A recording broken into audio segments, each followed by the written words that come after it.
Now we will start a topic soil pollution. The soil pollution is largely localized, whereas the air and water pollution can spread to long distance. Soil comprises all the nutrients to nurture the plants. The plant life directly influences the animal's life. Thus, the quality of soil decides biodiversity of the area. Unfortunately, soil is polluting by different human activities like waste dumping, use of agrochemicals, mining operation and deforestation. The removal of useful components from the soil and addition of other undesired substances adversely affect the fertility of the soil and kill the diversity organisms that live in it. This is called soil pollution. The major sources of soil pollution are industrial waste, urban, commercial, and domestic waste, chemical fertilizers, biomedical waste, and pesticides. Now I am talking about industrial waste. The pollution of soil is mostly due to excessive addition of salt of sodium, potassium, magnesium, calcium, etc. The tanneries add harmful alkaloids, ulms, tannins, etc. The furnace and brick kilns add ash and harmful metals. Industrial waste, industrial solid waste and sludge are the major sources of soil pollution, as these contain toxic organic and inorganic chemical compounds and heavy metals. In addition to releasing gaseous air pollutants and chemical laden water, industries also give out much solid waste.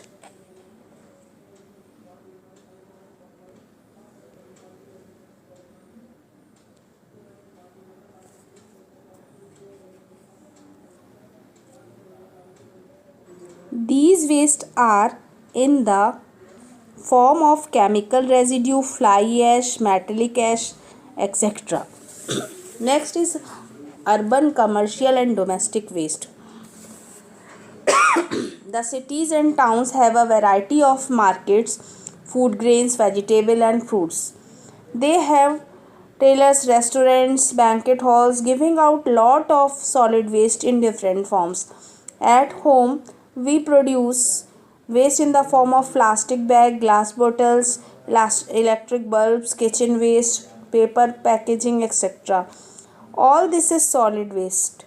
It is collected by municipal workers and dumped for proper disposal. Part of this can be converted into manure and the rest can be dumped in sanitary landfills. Sanitary landfills are the place where waste are dumped in a ground depression and covered with the dirt every day. I am repeating, sanitary landfills are the place where the waste are dumped in a ground depression and covered with dirt every day. Next is agriculture waste. Several insecticide and pesticides are added by the farmers into the soil.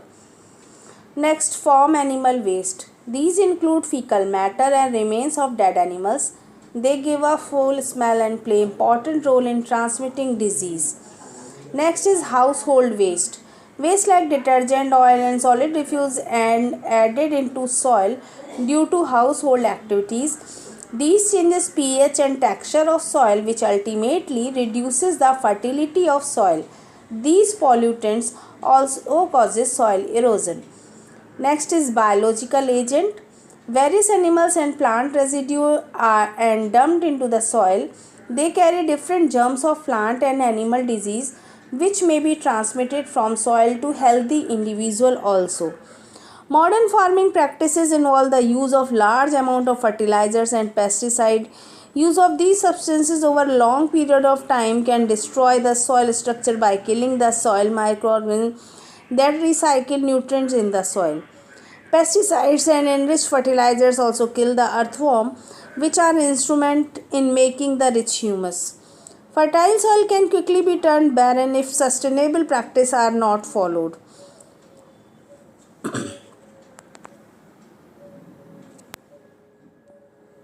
Chemical fertilizers. Chemical fertilizers like nitrate, phosphate, ammonium salt help in faster and increased crop yield, but their excessive use is harmful. These fertilizers are slowly washed away by the rain water to reach lakes and ponds. This leads to faster growth of bacteria which consume lot of oxygen in water, resulting in the death of fish and other water animals. Now I am talking about biomedical waste again. There are numerous items under this category: needles, syringe, dirty dressing, etc. Unused discarded medicinal tablets and powders, discarded biological research materials, carelessly disposed of in the municipal garbage. Such waste often reaches the soil and may cause harm to soil organisms, also to human indirectly through some agents. Next one is pesticides. Several pesticides such as DDT, dichlorodiphenyl trichloroethane, were much used to kill pests in agriculture farms, godowns, and even at homes. Most of these persisted undergraded in the environment as pollutant, causing much harm to life indirectly. Presently, milder pesticides are being used, but even these are pollutants. Pesticides such as DDT, used in agriculture to destroy pests, alter the basic structure of soil, kill microorganisms in it, and may even reach the human body through food growth in such soils. This is known as biological magnification. I already told you about that. कि कोई भी substance जितने भी trophic level को cross करता है, food chain के जितने भी स्टेप क्रॉस करता है, उसका पॉइजनस इफेक्ट जो है वो बढ़ता ही जाता है. इसको हम कहते हैं biological magnification. The killed microorganisms are mostly those that recycle the nutrients in the soil. Next one is radiation. Radioactive waste from nuclear testing laboratories and nuclear power plant contaminate the soil. Radiation is a form of energy consisting of high energy particles. It is being used extensively in the fields of medicine like X-rays and in generating electricity in nuclear power plants. X-ray contain a great deal of energy measured in photons. Photons means electrons, the unit of energy. They damage the body cells.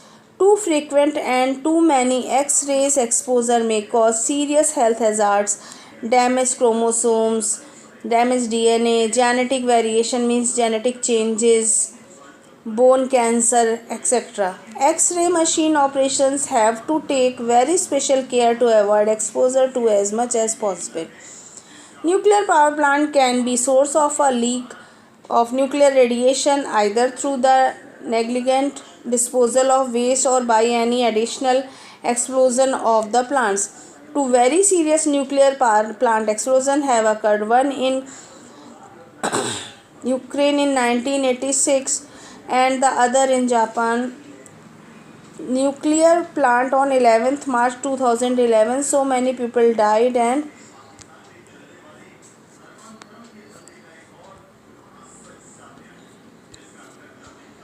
many more suffered radiation exposure, causing health problems such as hemorrhage and even cancer. The chief radiation pollutants were iodine 131, which raised the risk of thyroid cancer. Radiation even leaked into the sea and reached humans passively through seafood.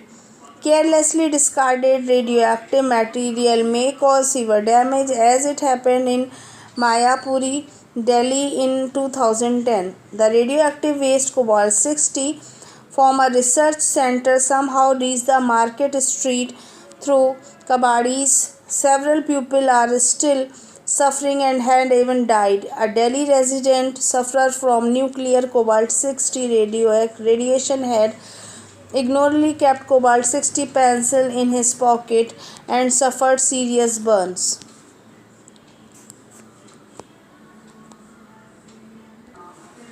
So now I am talking about soil erosion. The topsoil is the vital component to support plant growth.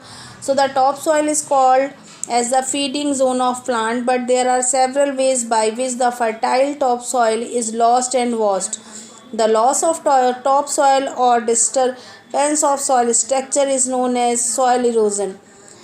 So I am repeating again, the loss of fertile layer of the earth is known as soil erosion. According to Rama Rao, erosion is creeping death of the soil. So now I am talking about kinds of soil erosion on the basis of rate of soil loss. There are two main types of soil erosion. First one is normal or geologic erosion. It occurs naturally and very slowly without interference of man. And the second one is accelerated soil erosion. It occurs by the interference of man and other animals. It is very rapid removal of soil and never keep pace with the soil formation. Now I am talking about effects of soil pollution. Soil pollution results in the erosion of soil, which ultimately reduce the fertility of soil. Several heavy metals present in the effluent destroy the useful microorganisms present in the soil.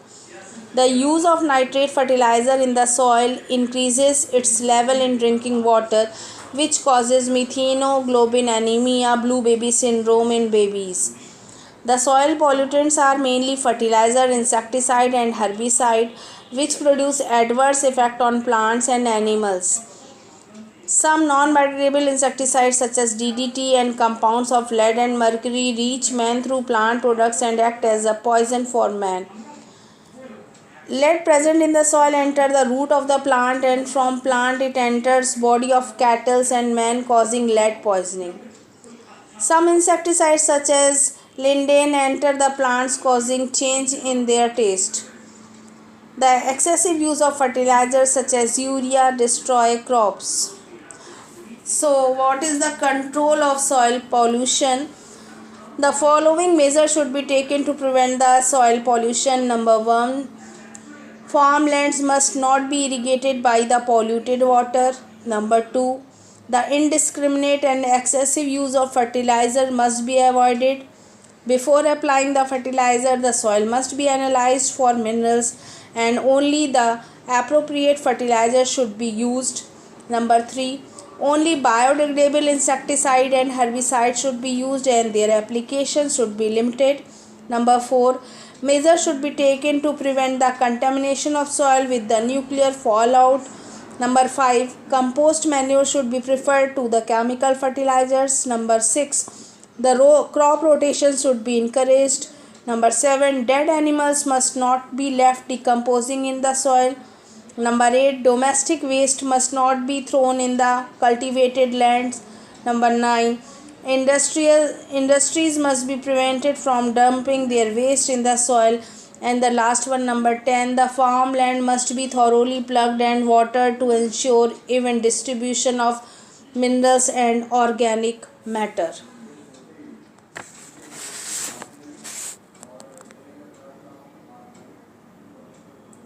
So, causes of soil erosion are water erosion. It is caused by the action of water. It removes the soil by falling of rainwater through surface flow action. And the second cause of soil erosion is wind erosion. It is caused by wind in dry region. It is triggered by the destruction of natural vegetation covered of land by overfalling, and the high velocity wind blow away the soil particles.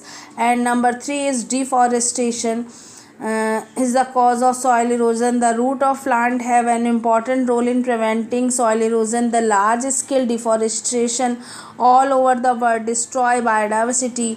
It also leads to soil erosion. In India, annual loss of soil nutrients is 5.37 million tons of NPK, means nitrogen, phosphorus and potassium, valued at about rupees 700 crores.